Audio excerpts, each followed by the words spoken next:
It has been a long break from Formula One, but we are finally back with a new season, which means it's time to welcome you back to Grid Chat. I'm your host, Marissa Tandon, and today we're going to go through a little bit of the stuff that has come out in the preseason, as well as stuff that we're seeing coming out of Australia just at the very beginning of the racing. And for our main story today, we are going to go through a review of Drive to Survive. I want to talk a little bit about the history of the show, how it's changed Formula One and its fan base, and whether or not we still need it. Obviously, there will be spoilers for Drive to Survive's newest season, though I will say it always feels a little weird to give a spoiler alert for a show that is a documentary series about a racing series that you already watched that happened a year ago. But nevertheless, if that's something that's important to you, you will get some of that in the second half of this episode. If you're new to the show, I'm your host, Marissa Tandon, and Grid Chat is everything you need to know about the world of Formula One, as well as breakdowns during the race weekends and headlines that you should be tracking. And I've been pretty excited for this season to come back because everything changes this season. We have an entirely new set of regulations, driver lineups have changed, and of course we have a new team coming to the grid with Cadillac. That means we have 11 teams on the grid instead of 10, and two very popular drivers return to the grid with Checo Perez and Valtteri Bottas. Now, I will say from preseason testing, I was pretty concerned about how this season was going to look. Heading into these regulation changes, one of the biggest things that we were seeing was, of course, the way that we're changing the power of these vehicles. We're much closer to a 50-50 hybrid with these new regulations, and I think what's interesting about that is during preseason testing, we were seeing a lot of complaints. Even before the season was starting, we were already seeing catty remarks between Lando Norris and Max Verstappen after Max said that the car was not fun to drive and actually compared it to a Formula E car, and Lando suggested that if he didn't like it, he should retire. I will say I did feel like it was kind of a little early for that level of cattiness from Lando, and it really felt like a bit of an overreaction, so if that's a sign for what media is going to look like this season, it's going to be a little concerning.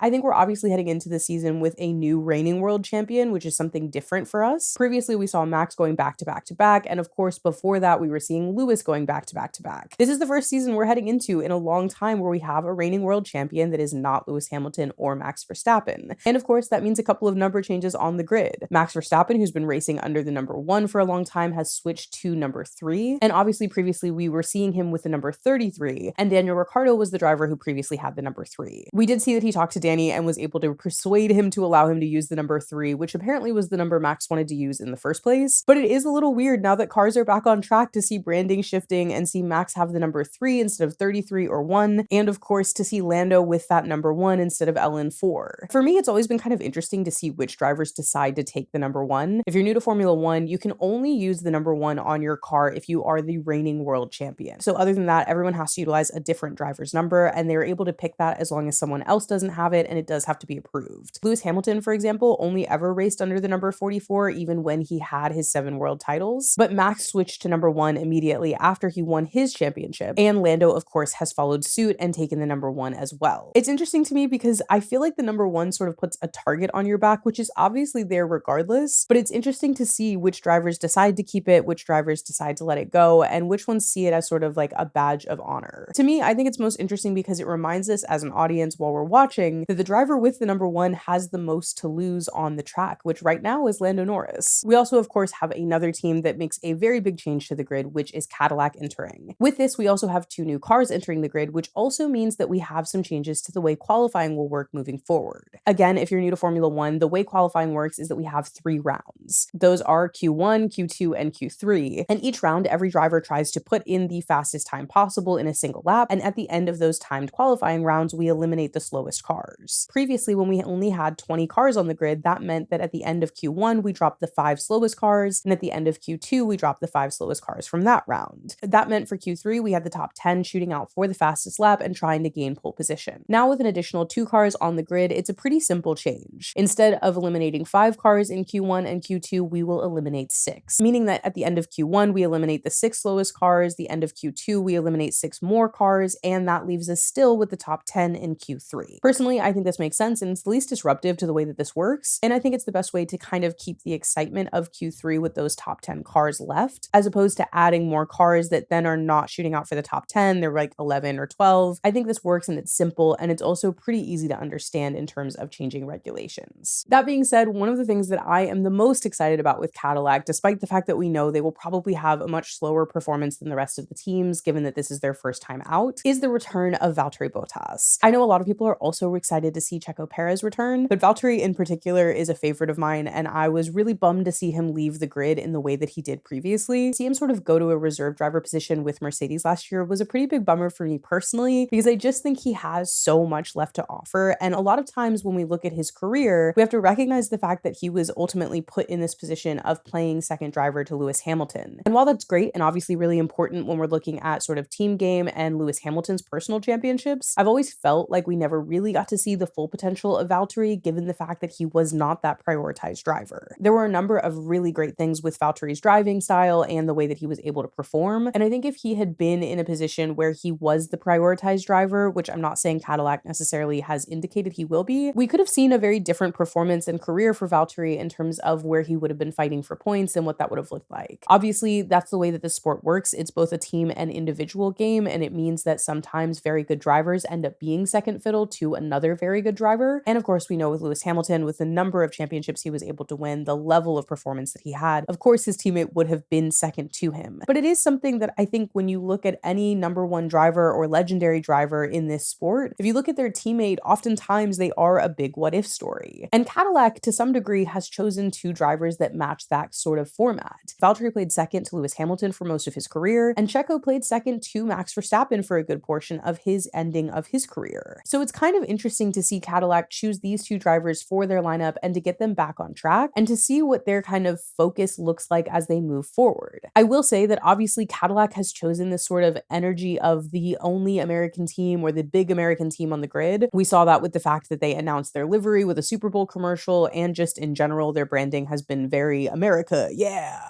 And while I'm not sure that it's my favorite level of branding, and I'm also not sure that it's necessarily the right branding for Formula One, it also kind of doesn't line up with the driver lineup they've chosen. And so what I wonder in terms of Cadillac in the long term, and maybe we'll get into this deeper as we go through the season, is whether or not Valtteri and Checo are long-term positions in this Cadillac space, or if they are sort of being viewed once again as a bridge or something that they can use in terms of experience as they get on their feet. We also obviously know that they actually see the future of their team in Colton Herta, or hopefully another American driver, and that they brought Colton Herta over from IndyCar into F2. However, we also saw that in Australia, in his first time out, Colton Herta did crash the car. So it's going to be interesting to see overall what Cadillac looks like in the future. Do Valtteri and Checo throughout this season sort of have a chance to show what they can be if they aren't playing second to someone else? Do they go kind of head to head and which one of them comes out on top in terms of a prioritized number one driver? And also, does it matter how well they perform if Cadillac has a branding choice that they want to follow? These are all questions that I have with Cadillac as a whole that I'll be tracking throughout the season and that we'll obviously be talking about on the show. And one other big thing with Cadillac is that when Valtteri returned to the grid, we all expected him to have to take a grid penalty in his first race. This was left over from the last time he was racing in the very final race of 2024. He had been given a grid penalty which should have been served at his next race, which would actually be Australia, given the fact that he did not race in Formula One in 2025. However, we actually did see that that grid penalty has been waived and he won't have to serve that grid penalty coming into this season, which is a fun twist and a nice clean slate for Valtteri as he starts back in his racing in Formula One. Personally, I'm really excited to see what Cadillac looks like in terms of those two drivers, and also to see whether or not the decisions they make a lot of sense, what their sponsorships look like, because they are looking a little slim overall compared to other teams, and how they're able to manage their first season in Formula One. I think the expectations of Cadillac from the fan base as well as the kind of general public of Formula One are going to be pretty low. This is their first season on the grid. It's a completely new set of regulations. It's a completely new team. I think we're not necessarily expecting them to be fighting for pole positions or podiums in general this season. So I do also think that gives them this opportunity that any sort of performance that they do have is actually going to be pretty positive. I will say that obviously in free practice sessions, we did see that both drivers had one of their mirrors fall off. One driver had their left mirror fall off and the other driver had their right mirror fall off. So, there's always room for improvement. All of that being said, I think we went into this season thinking that Cadillac would be the lowest level of performance. However, unexpectedly, the investment that Aston Martin put into Adrian Newey and this team moving forward does not seem to be paying off. Aston Martin's cost of bringing Adrian Newey over from Red Bull was reportedly $200 million over 5 years. And that's between his annual salary, which is reportedly over $30 million, as well as performance bonuses and other incentives. That's a huge investment, but it was kind of understandable when we saw that news break because Adrian Newey, if you don't know this, has actually been responsible for every single one of Max Verstappen's winning cars, as well as previous championship teams, including Williams. Adrian Newey has long since been a staple style of Formula One, and when he is in your team, you're generally winning. So obviously we see this move of like, let's spend as much money as possible to bring this man over, and hopefully he will solve all of our problems. We've seen Aston Martin invest a lot of money in these changes before, including bringing over Fernando Alonso, and now bringing over Adrian Newey, and also bringing over Honda as a new power unit supplier. However, as we look at this season starting with preseason testing, things were not coming together in a good way. Not only did Aston Martin log the least number of laps across the rest of the teams, they also sometimes had lap times that were slower than Cadillac. This is not what anyone was expecting, I think, when we look at the investment they made in bringing over Adrian Newey. But it's ultimately pretty bad.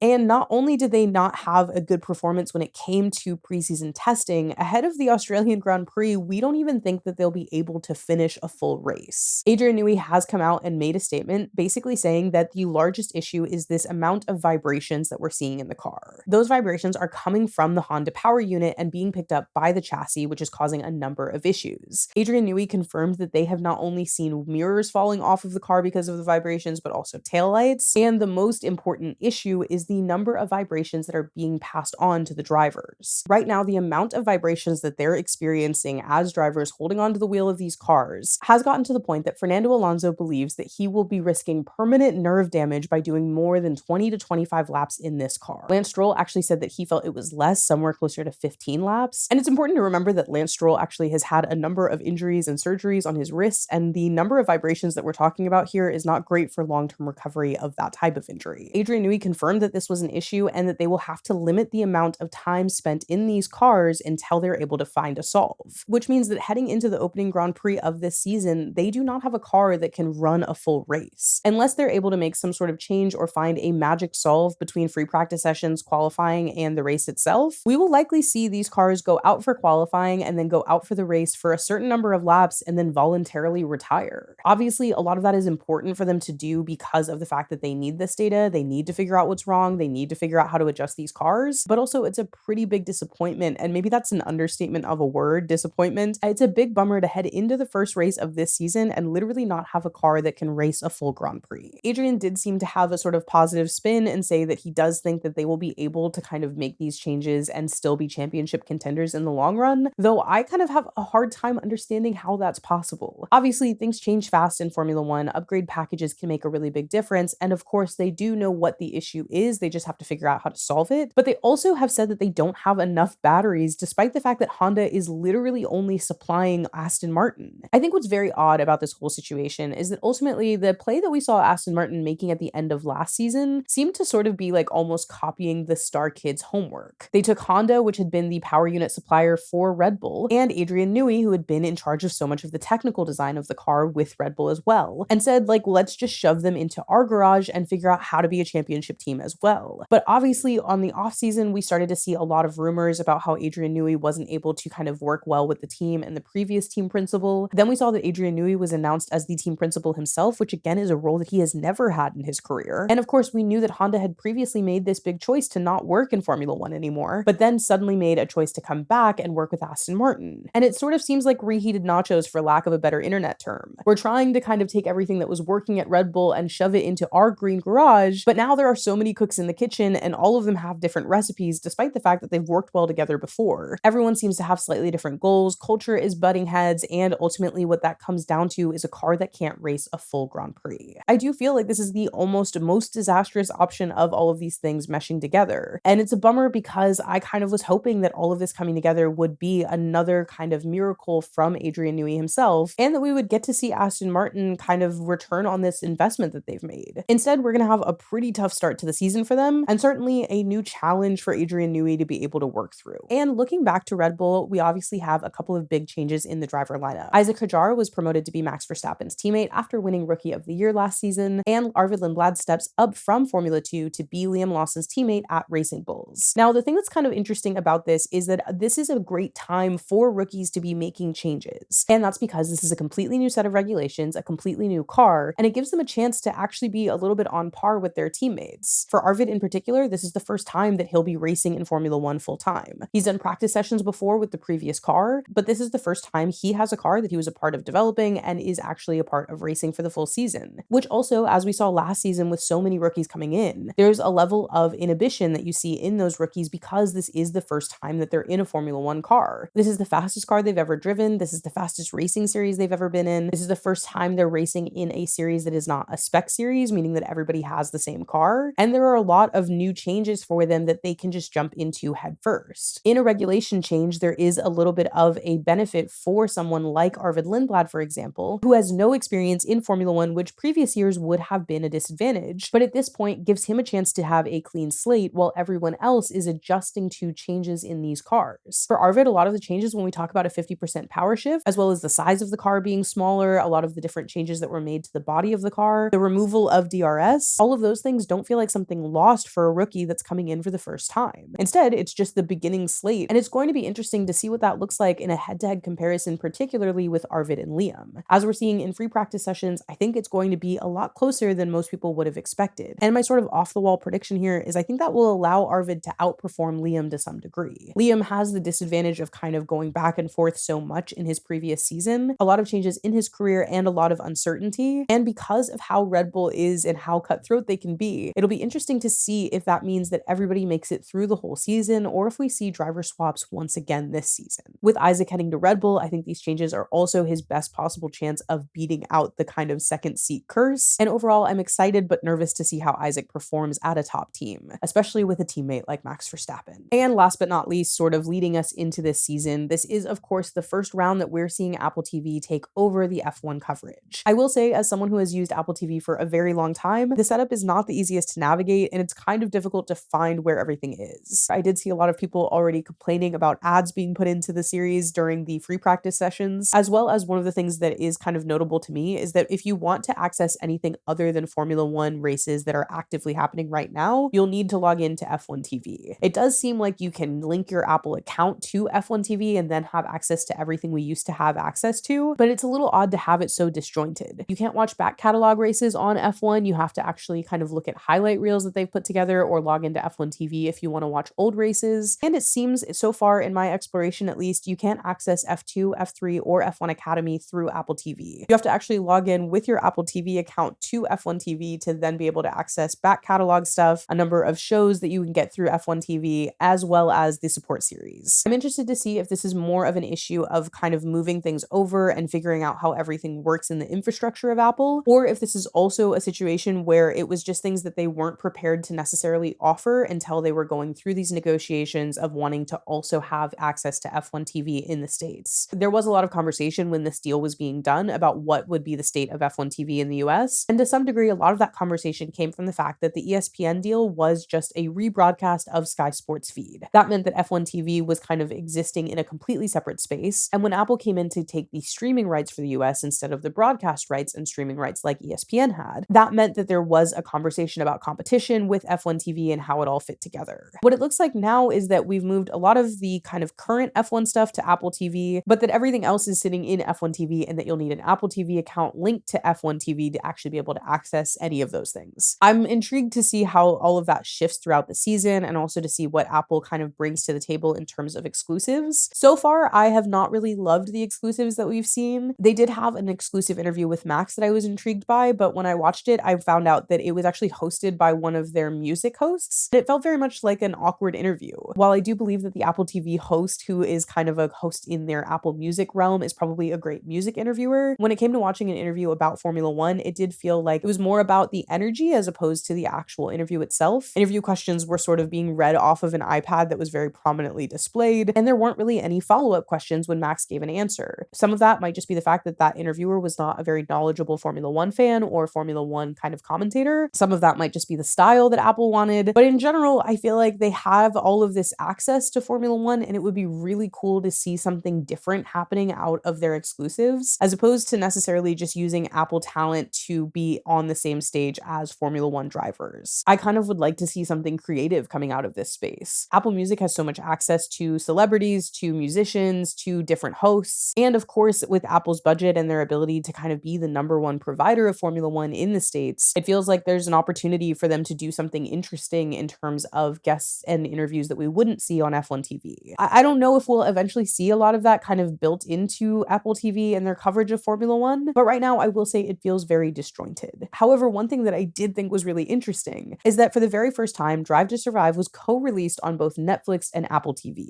This was specifically interesting because Netflix and Apple TV have really never integrated. If you use Apple TV, you know that on the up next section, the only app that doesn't connect is Netflix. That has seemed to be a sort of intentional battle between the two platforms, and it's interesting because now we're seeing Drive to Survive be the thing that melds that together, which is a perfect segue for us to get into the main story of today, which is Drive to Survive's most recent season, what I thought about it, and whether or not it's still entirely relevant. Drive to Survive has been a huge part of Formula One's growth over the last couple of years, and I think that's not only a portion of the audience from the United States, but also a talk of the shift of the audience and what the demographics look like. We know that obviously there has been a large shift in people who had never heard of Formula One becoming fans, and I think that Drive to Survive has been an inherently big deal when it comes to Formula One, the culture of it, and even the types of insults that people want to hurl at each other online. With the start of Drive to Survive, we saw a number of people start to say, like, you're only a fan of Drive to Survive, you're not a real Formula One fan, and a lot of that energy was targeted at young women especially, as that started to change the demographic of people that were familiar with Formula One. But I also think that Formula One was something that prior to Drive to Survive was not very well known in the States, despite the fact that the Austin race has been there for a very long time. And when we talked about motorsports in the US, most people looked at IndyCar and NASCAR as the only version of motorsports. Formula One exploding in the US has been great for the sport and for the demographic of people that are fans and people to explore something new. I personally didn't grow up with Formula One because it wasn't something that was very popular in the space that I grew up in. I grew up in LA and I was a basketball fan and played basketball my entire life. Football was, of course, a very popular sport growing up. We had hockey, of course, which is still not the most popular sport in Los Angeles, but we do have 2 Stanley Cups just from a while ago. But I also didn't grow up as a fan of NASCAR or IndyCar. I think that the demographic and fan space for NASCAR and IndyCar wasn't very welcoming to me growing up either. And despite the fact that we have an IndyCar race in Long Beach, wasn't really something that was popularized in the area that I grew up in. And so I think Formula One becoming a popular sport in the US through Drive to Survive is a really good thing. I think that Drive to Survive welcomed a lot of a new audience. I think it expanded the type of people that felt welcome in Formula One or that were interested in Formula One. And while I won't say that Drive to Survive is the reason that those people feel welcome in Formula One, I do think that it opened up a new space for those types of people to make space for themselves in this sport. And from the large amount of excitement that came from it, it also started to force the sport and teams and marketing to change and to try to start welcoming those people into this sport so that they could capitalize on this new fan base. I think in all things, not just sports, you're always going to see growth and change kind of negatively received by the original fan base, as they feel that welcoming new people in causes an adjustment to the way that they're treated and the way that their costs go up. However, I do think that in general, if you like something, you should welcome other people liking that thing as well. And I think it was a pretty negative space at the very beginning where we were seeing this wave of people coming in from Drive to Survive or from people finding the sport through someone else who found it through Drive to Survive, and seeing how adjustments were being made, seeing how fans that predated Drive to Survive reacted to that, and also seeing how some of these drivers became celebrities in a very different way than they did previously. I think when we look at Drive to Survive, we can say that the impact of this show has absolutely changed the impact of these drivers in a global sense. There are cities that a lot of these drivers used to be able to be completely anonymous in that they now are very quickly recognized in. There's a level of fame that comes to them from people who aren't aware of the sport or don't necessarily follow it as heavily as they used to, as these drivers sort of escape containment with this Netflix series. I also think that you're seeing these drivers on late night shows. You're seeing the entire grid get a chance to be on the big screen when it came to F1 the movie. The expansion of Formula One as a sort of cultural moment through Drive to Survive has also been a really big deal. I think all of these things have been really good for the sport, but I also think that Drive to Survive has lost its spark. When we look at the original iteration of Drive to Survive, one of the big reasons why it exploded was because of lockdown. The show had just really great timing of a number of people who were locked inside and needed something new to obsess over, and found this television show that marketed itself as a docuseries, but to me is more of a docu-reality series. I actually often describe this show to people who have never been into sports before as if the Kardashians or the Real Housewives had a show about motorsports, but in that show, the housewives are the athletes. Oftentimes, I see a number of people who had no interest in sports before or had never followed sports before watch the show with that recommendation and ultimately find themselves really deeply attached to the sport and find that they want to watch the sport as a whole. But one thing that I've noticed a lot of is that people who ultimately get into the sport often stop watching Drive to Survive after they start watching the season regularly. And I think that there is a reason for that. I think it's kind of twofold. Watching this season of Drive to Survive, I found myself forcing myself to get through the entirety of it. I think when Drive to Survive first started, it did have a little bit of magic from a storytelling perspective. This show really did have originally a great method of getting you connected to the sport through the athletes themselves. There was high levels of drama, there were great amounts of interviews, there were behind the scenes content, and of course there were heroes and villains that were well edited. As we go into this season of Drive to Survive, I think ultimately what has happened is that they have kind of lost the point of who they're trying to make this show for. There are two potential audiences for Drive to Survive. There's the audience of people who watch Formula One as a whole, whether that is diehard, dedicated fans that watch every race, or that's just fans that follow the sport in general and are aware of what happened in the season before Drive to Survive comes out and chronicles it from behind. And there are people who have never heard of Formula One before that ultimately discover the sport through this show. Personally, I think that the better audience to create this show for is that secondary audience. People who don't know what Formula One is, people who didn't follow Formula One, people who are vaguely aware of it but haven't followed the sport and have a chance to get into the sport through this show. And the reason I say that is because I think if you are trying to cater to an audience that watched every moment of the real thing that happened, you are always going to disappoint them. It is very difficult to win over an audience in 8 episodes this season, which is 2 less than we normally have, that watched every race in a season that spans from March all the way to December, and make them feel like you did a good job and it was an accurate representation. There is just genuinely not enough screen time to be able to do that. There's not enough access to these drivers. There's not enough time to be able to chronicle them. They don't have a big enough crew to follow everything. And frankly, if you were going to repeat everything that happened in the season, it would be as long as a Formula One season.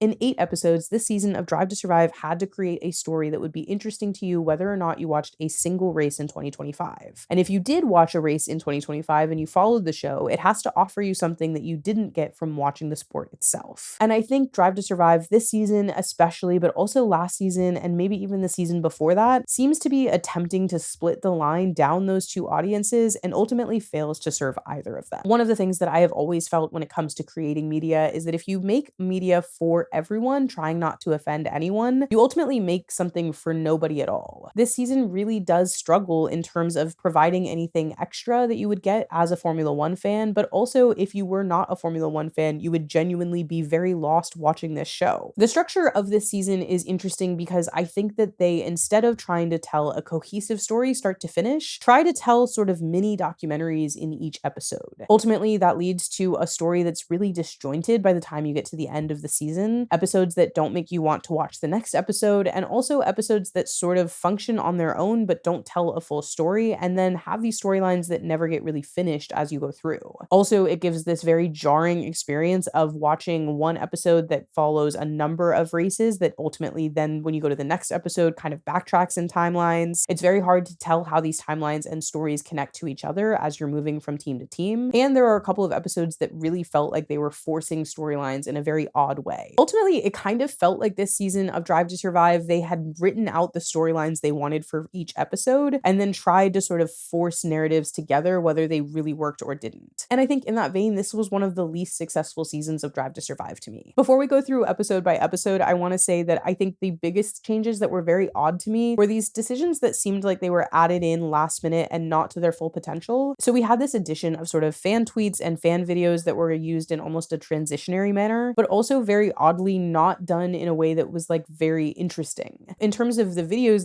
they just used the same 2 content creators over and over. And I also feel like it was interesting that they chose not to kind of show anyone's screen names or mention who they were. So they're using their content in a way that's sort of like, oh, if I know who you are, it's that guy, how cool. If I don't, I'm sort of like, that guy probably is cool, but I'll never find him again. I also thought it was interesting to not use creators that sort of show the diversity and excitement of the fan space in this world. I think it was also interesting that all of the text posts, all of the usernames were blurred out, meaning that most of those creators were most likely not contacted or asked if they could utilize it. It gives them no credit for the content that they've put out there, and they're used in these sort of weird transition space that doesn't really add anything to the narrative of the show. I actually think it would be really cool for Drive to Survive to consider bringing in this idea of what the fan space looks like and how it has affected the sport as a whole, especially as Drive to Survive has been a portion of like impacting what that fan space looks like. It felt very odd to bring in the idea of a Formula One creator, Formula One content creators that are commentating on this sport, and also just the fan space in general when we see like a number of tweets that are posted up, but then to not really use it in a way that either credits those creators in some space, displays the diversity of those creators in any way, shape, or form. The creators that are used visually are 3 white men, and so we never see anything different, which is kind of what the sport looked like before Drive to Survive happened. And then all of the tweets are completely blurred out. So you have no idea who's saying these things, why they're saying it, or anything like that. Again, this was an 8-episode season instead of 10 episodes, and it feels very odd to bring in the idea of fandom, but not say anything interesting about it. I think all of these seasons in, it would actually be pretty cool to see Drive to Survive show how much their show has actually impacted what fandom looks like in this sport. But in some ways, using them the way that they did in this transitionary way, not really showing any difference in the way that this space looks, and making it look like a monolith again, kind of implies that that's the version of Formula One fandom still, which is just not the case and very odd to me given the fact that I think Drive to Survive was kind of integral in changing that in the beginning. I also would have liked to have seen that be a little bit more interesting, especially given the fact that we have this storyline with Jack Doohan where we find out that fans were very much overstepping the boundaries when it came to the internet. There was a real space for Drive to Survive to kind of have something interesting to say about the world that these drivers are in and how it's changed from when it first started. The fact that a lot of these drivers who are long-term athletes in this sport, like Lewis Hamilton and Fernando Alonso, did not really come into the sport or train for the sport thinking that this would be the level of fame that they would achieve. I think when you look at a sport like the NBA, for example, those guys go into that pro level knowing that they're going to be a kind of the people's person. They know that they're going to be recognized on the street. They know that they're going to be harassed on the internet. And I would say that there was something different with Formula One earlier on. That was not necessarily what this fan space looked like, and these drivers were not necessarily in a world where they were recognized very easily on the street no matter where they went. That is something that has shifted, and I think it would have been interesting to actually see how that was commentated on, rather than just sort of using this as a transitionary space where they were going from scene to scene. And I think that that's kind of indicative of what this season looked like as a whole. There were a lot of decisions that were sort of half made and never fully followed through on, which ultimately just makes for bad TV. When we look at episode 1, the storyline that they chose here was Lewis and Carlos swapping teams, as well as Kimi Antonelli coming in as a replacement for Lewis Hamilton. And this is one of the few episodes that does set up storylines that we come back to later. The core concept of this episode is how much of the grid has changed, the fact that we're going to have 6 rookies at one time, the fact that Lewis and Carlos are swapping, this big move from Lewis, and whether or not Kimi can fill his shoes. And personally, when I was watching this episode, I thought we were setting up for an interesting season. There were a couple of things I had completely forgotten, like Christian Horner getting booed at F175, and that obviously setting up his eventual departure from the team. And of course, it was brutal to watch Isack's crash again, and this episode actually did a decent job of kind of breaking through a number of storylines in different teams and how they kind of all fell together. I think this is objectively the only episode this season that does that. One of the things that I think Drive to Survive provides as a fan of the sport that actually watched the season before, and this is not like your first entry into Formula One, is this idea of sort of like behind the scenes content or conversations that we never saw play out that kind of go into the storylines that you remember from the season. So in episode 1, we do get a couple of those moments. We obviously get to see the behind the scenes of a number of drivers watching Christian Horner get booed at F175, which was kind of entertaining to watch, seeing how people were reacting to it, recognizing that the fan base was not necessarily very thrilled to see Christian. I think there were a couple of shots in that space where we got to see those drivers reacting to it and really seeing the bubble broken for them. Obviously, when you're in that space, when you're part of that world and you're not necessarily aware of what's going on outside of your bubble, it's always interesting to see how people react to that bubble being popped. And I think the other thing we got out of this episode in terms of sort of like behind the scenes commentary or comments or reactions that we wouldn't have gotten otherwise was this scene between Carlos and Lewis, where Lewis kind of comes off as, I don't know what the right word is, but it was not the best look, because we see him walking with Carlos and talking about how odd it is to be with a new team. And obviously Lewis is the reason Carlos is with a new team. And Carlos also mentions that this is not the first time that he's had to move teams. And Lewis is like, oh yeah, well, this is like my first time. I thought it was kind of like a tone deaf moment between the two of them, but it was interesting to see. This was also where we set up a Kimi edit, which I actually really started to like at the very beginning. We have this moment where we see Kimi set up as this very young kid that's coming in to fill these huge shoes, and he's kind of goofy. And I personally wish we were letting these teenagers be a little bit more goofy. We have so many like Gen Z drivers on the grid now, and I want to watch them be weird and silly and goofy and let their personality shine through. I think in general, when you let athletes be a little bit sillier, especially young athletes, I think it's a lot more fun to root for them when they're doing things like Kimi Antonelli doing the Shaka in his new F1 title sequence. There's just something very silly about that, where you want to watch this kid succeed in something that is so high stakes like Formula One. I personally love seeing personalities like that shine through, and I think we saw that in this first episode in particular. And lastly, the one other big moment that I did like from this episode was Christian Horner's commentary about Liam Lawson. I do think Drive to Survive a lot of times has these moments where they feel a little scripted. We're obviously looking for a specific soundbite to go with the edit, but we do get this moment where Christian Horner is talking about Liam's performance, and obviously this is right before the Japan move is going to happen, where we move Yuki into Liam's seat and we demote Liam back down to V-carb. And Christian does say directly to camera, unfortunately for Liam, he makes mistakes under pressure. He is quite simply not good enough. I thought this was brutal to hear, but these are the types of moments that I do want to see from Drive to Survive. These very candid conversations about decisions that we saw made during the season that we may or may not have agreed with and wanted to know more about the behind the scenes with it. And I think we get a little bit of that in this first episode. I thought the first episode was a decently crafted episode. But then as we go through, a lot of those positives kind of start to fall apart. Episode 2 is where things start to feel more like a forced narrative than anything else. The desired storyline of episode 2 is facing off Jonathan Wheatley, who is the team principal of Sauber at the time, now Audi, and Flavio Briatore, who is running Alpine, and kind of setting up the differences in their management style, which one is more successful and which one isn't. Jonathan Wheatley is portrayed as a very kind person who's willing to talk through the emotions of his drivers and be supportive, put a hand on their shoulder and make sure that they're okay. And Flavio Briatore is, of course, shown as this kind of intense guy who doesn't really care how you feel and will tell you to your face that you're not only a disaster, but that he hates you. And while that's interesting, I don't think that it was necessary to put them against each other, especially because their seasons were really just not necessarily that entwined. And the thing is, I actually really like Jonathan Wheatley and wish he got more screen time in general, not just in Drive to Survive, but also in Formula One as a whole. I think he has a really unique perspective in the way that he runs his team, and I'm really excited to see how that looks as we go into this season with Audi. And I felt like they had these really big wins in this season. We obviously have this huge podium moment for Nico Hülkenberg, which is this overdue situation and one of the best moments of last season. And instead of it getting like the due that it deserved and kind of going through everything and really living in that moment, instead it gets shoved in as sort of a result of this negative energy versus positive energy between Sauber and Alpine. Instead of kind of exploring the situation, we shove Jack Doohan's story of like the abuse that he was receiving online, as well as his performance and losing his seat, into the same space as Jonathan Wheatley and his management style and these really cool lines and interviews that he gave, including things that are a little threatening, like don't mistake my kindness for weakness, and this amazing podium from Hulk. And like, instead of giving it the due that it deserved, this excitement of talking about who Nico Hülkenberg is, how long he's been in this sport, how long it's taken for him to get here, and all of the pieces kind of finally lining up, and the idea of what those pieces look like when we move to Audi this year. Instead, it just becomes this sort of like good guy versus bad guy, and like, do you have to be nice to your drivers or mean to them to win? And ultimately, they don't really answer that question because we ended a positive for both of them. And it's also obviously one of the weirdest races. It was a huge amount of rain. It was really weird conditions. It felt like the first episode where we really ran through what could have been a good story in favor of a story that was already decided before the episode was edited. And I think it was a bummer from a television standpoint and also from a Formula One standpoint. From a TV standpoint, you have a great villain in Flavio Briatore. You want to like explore what that looks like, what it feels like, these crazy things that he's saying. That deserves its own episode in the way that the kind of intensity of it goes. And on the other side, you have this team that has been at the back of the grid for so long, but is kind of moving into a new era with Audi as opposed to being part of Sauber. You have this driver who's finally found a home that ends up with him on the podium after an incredibly long career. And you have this idea of, can we build a team on kindness and mutual respect and still win? That's two episodes that didn't need to be pushed against each other. But because we're kind of doing these like individual documentaries, instead of serving the story the way it should have been served, we're ultimately just shoving two stories together that would have worked way better on their own. From a perspective of someone who had never watched Formula One before, I don't think it was really the best way to introduce you to these characters, especially because setting one of them up as a villain and one of them up as a hero would only work if at the end of the episode, one of them is successful and the other one isn't. Instead, we have this podium that's really rushed over by Hulk and also a conversation about Pierre doing well at the end and they're successful and happy with where they're at. So we set up these two different management styles, but then we ultimately say, you know, like either one works if you want to yell or you want to be nice, no big deal. I don't know. I just felt like it was both underserving for the actual moments that happened in Formula One, as well as underserving for a television standpoint of like a good story between these two villains and heroes and what is best for this sport. It's an old school versus new school energy, but there wasn't really a need for them to be pitted against each other. Episode 3, we jump into McLaren and the kind of papaya rules situation and Zach Brown. We ultimately see Zach kind of parade more famous people around him. And in general, I would say that this episode sort of just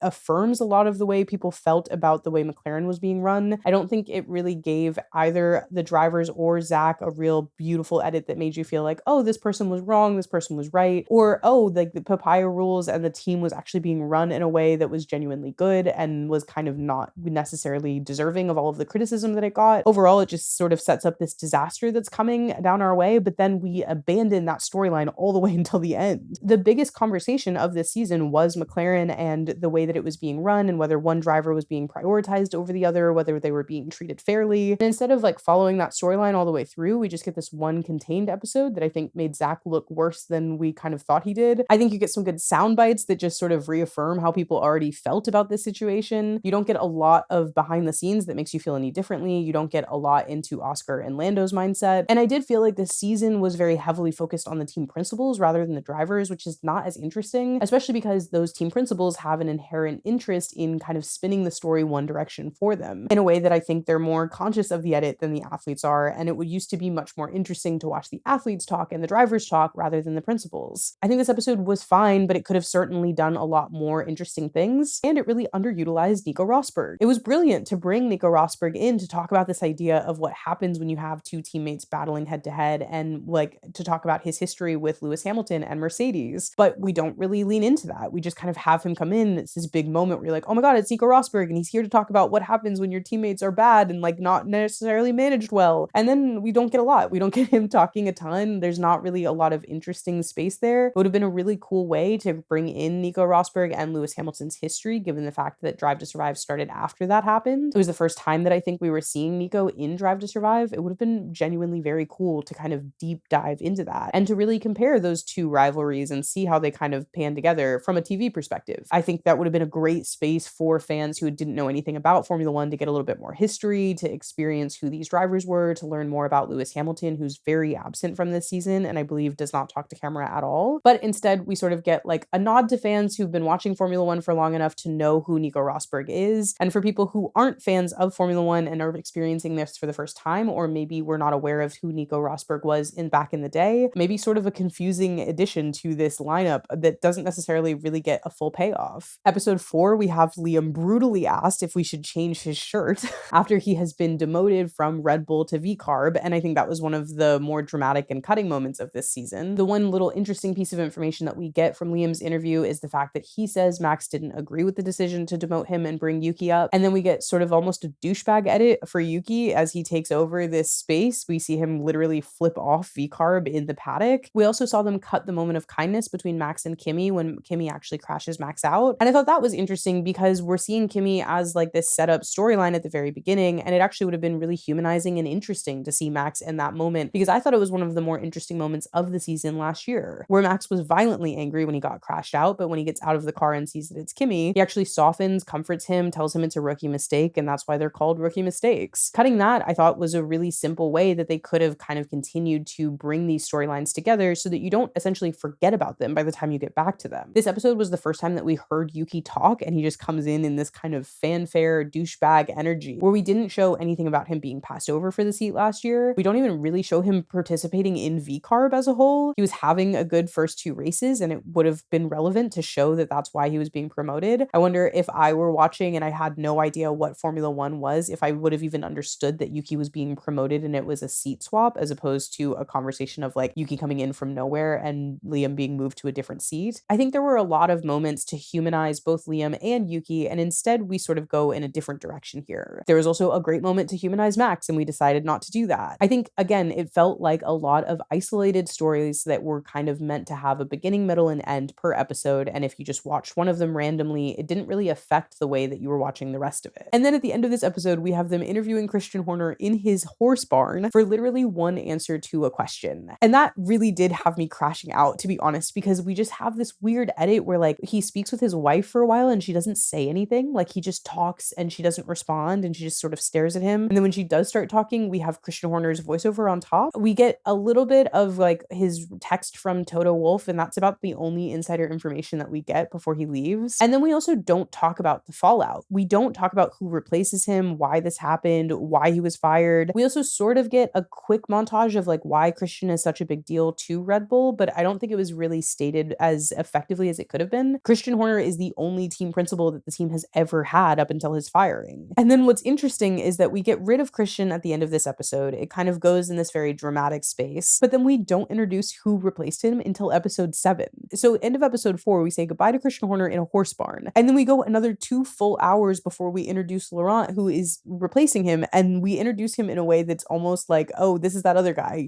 He's fine. It just felt really disjointed. Again, like we just go through so much of it that by the time you get to episode 7, I was like, oh, that's right, Christian Horner got fired. tired. Because after we go through episode 4, we jump to episode 5, which jumps just to Williams and Carlos's narrative. We talk about how frustrating that is and how hard it is, and like trying to see if we can actually get James Vowles to a place where this team is working again, how Alex is outperforming Carlos, all of the different issues that they had for their season, and Carlos's general frustration with the season, which I did think gave us some interesting energy in terms of like behind the scenes stuff that we wouldn't have seen otherwise. But again, there's no like cohesive storyline through here. And then episode 6 was kind of my least favorite episode of the season, because we're fully kind of going through this space where we're cutting Kimi Antonelli against Lewis Hamilton and kind of trying to compare Kimi's season to Lewis's, when objectively we know that Kimi was not going to be able to fully replace Lewis, and Lewis had this really big downturn of a season that would have been interesting enough to discuss on its own. And pitting the two of them against each other also has these changes where you have to change the way that we talk about Kimi's season. We talk about Kimi having this huge downturn of the number of points that he wasn't able to score, but we don't talk about the fact that a number of those things weren't actually his fault. One of the things we left out was Kimi getting sprint pole in Miami, which made him the youngest pole sitter in Formula One in any format. And so we don't talk about a lot of the success that he had, but we do have George almost kind of being fed lines to talk about how he's been carrying the team and Kimi hasn't been able to score points. And it's not necessarily a fair edit that I think would really explain who he is, or like a real humanizing edit either. I think one of the biggest glaring issues about this season is that what I think happened with Drive to Survive is there was a real attachment to Daniel Ricciardo as the hero of our story. Daniel Ricciardo ultimately was completely human and interesting and goofy and silly, and ended up being a really big entry point for a lot of people to get attached to Formula One. Drive to Survive kind of utilized him as the hero of the story, and a lot of times he felt like an emotional through line through each season. I think that was really apparent from the very beginning of season 1 all the way through Daniel Ricciardo's ultimate end in his career. And when Daniel Ricciardo was the hero, Max was also the villain of this show. And I think as the seasons have continued and we've seen more teams at first be more welcoming, and then this season feel like more teams were less interested in talking to the cameras, where we don't see a number of drivers actually sit down for interviews, or interviews that were taken weren't really utilized throughout the season, I think what we now have is this issue of no main character. And while the show is now struggling to find someone that they're attached to, it's making it much more difficult for an audience member to become attached to this show through a character. Obviously, I use the word character in the show because we're talking about drivers that are ultimately being portrayed in a certain way and given a certain edit. It's the same way you would talk about the Kardashians or the Real Housewives. If you look at any reality television show, whether it's reality dating or a reality show where we talk about, like, again, the Kardashians or someone that you're following, you have a favorite person that you're following, and the person that you're following is the character that's being created by that edit. You have someone that you relate to, you have someone that you're rooting for, whether they're going shopping or they're driving in the most intense series that exists. And I think that that is what made Drive to Survive special in the first place. Whether it was Daniel Ricciardo, whether it was Lewis Hamilton, whether it was a young Lando Norris, there was someone in the original version of this show that you really attached to as like your hero of the season. I think the edit's hero was very much Daniel Ricciardo, and it feels like as the producers lost that hero, they have never really found a way to make a new one. And what's tough about that is I think there were a lot of great options this season. Kimi Antonelli felt like a really great person to focus in on. This young kid coming in who has these high expectations that ultimately goes through some ups and downs throughout the season that could have been a really big storyline to follow through the same way that they used to follow Daniel Ricciardo. Instead, we sort of have these isolated episodes where nobody wants to be the hero and nobody wants to be the villain. And in that, you get a documentary that doesn't have a point of view. And without a point of view, you really don't have a television show. And a lot of people, when I asked how you felt about the show this season on Instagram stories, said that this was really the most boring season. They started out strong and it just sort of fell apart. And to me, I think that issue is point of view. I think there's a lack of finding something interesting for each of them or finding a way in. There's a lack of editing towards archetypes like we used to have. And I think the reason that this show was so successful and why it brought so many people over to the sport is that it used to follow a reality TV blueprint that felt really familiar and also gave you heroes, villains, and characters to follow along the way. Now we just sort of get these isolated storylines that don't really tie into each other and a desire to not make anyone look bad as a whole. And ultimately, I think that middle of the road edit isn't going to bring new fans in, and it doesn't give fans that are currently watching Formula One enough of a background or reason to watch this show. It doesn't feel like a good recap because there are so many things that are left out. It doesn't feel like there's a lot of behind the scenes information that you would get by watching the show that you didn't get from the season. And it doesn't really feel like a very personal edit that gives you anything new. I think that Drive to Survive has been integral in building Formula One's new fan base. But I also think if it's going to continue to be valuable, it has to pick a point of view, a hero, and a villain again. And it has to focus on building a real genuine storyline that actually goes through each episode. There has to be a reason for you to cohesively want to press that next episode button. And for me, the reason was was literally just to be able to record this podcast episode. And I think that's kind of a bummer from both a TV perspective and from a Formula One perspective. So that kind of gets us through the setup for this season, as well as a review of Drive to Survive. I would love to know what you thought about this season of Drive to Survive, if you agree, if you felt like there were moments that were worth watching for, and of course, what your predictions are for this season. We will be back to recap the Australian Grand Prix as this season fully gets underway, and I am so excited to be back with you for this Formula One season.